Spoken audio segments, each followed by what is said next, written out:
മോളെ സുമി, സുമി. ഇന്നാ മോളെ കലണ്ടറാ കരയോഗത്തിന്ന്. ഇന്നാ പിടിക്ക്. ആ ചൂല് താഴെ ഇടറി. അല്ല, ഇങ്ങനെയൊക്കെ നടന്നാ മതിയോ? ഒരു ജോലിക്കൊക്കെ പോകണ്ടേ? വയസ്സ് 10-31 ആയില്ലേ? ഒരു കല്യാണമൊക്കെ കഴിക്കണ്ടേ?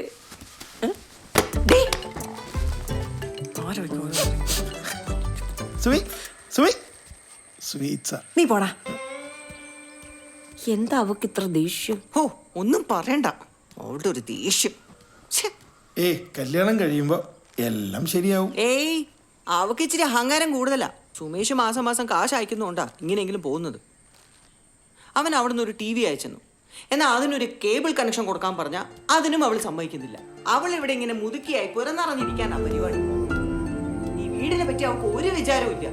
മാസത്ത് ജോലിക്കൊന്നും പോകാണ്ട് മടി പിടിച്ച അമ്മേനെ പ്രായം കൊണ്ടാണ് ഇരുന്നോളൂ. അയ്യോ, അതൊക്കെ വീട് ചേച്ചി. ദേ സുമിത്രേ, എൻ്റെ അനിയനായതുകൊണ്ട് പറയല്ല കേട്ടോ. നല്ല ക്ഷമയുള്ള കൂട്ടത്തില. അതുകൊണ്ടല്ലേ സർക്കാർ ജോലി ഉണ്ടായിരുന്നിട്ട് ഇതുവരെ വന്ന കല്യാണാലോചനകളൊക്കെ വേണ്ടാന്ന് വെച്ചത്.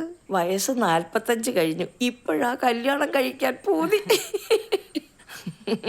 അപ്പൊ ഞാൻ പറഞ്ഞു വന്നതേ, നമ്മുടെ സുമിക്ക് 33 വയസ്സ് കഴിഞ്ഞല്ലോ. അവളെ ഇങ്ങനെ നിർത്താനാണോ പരിപാടി?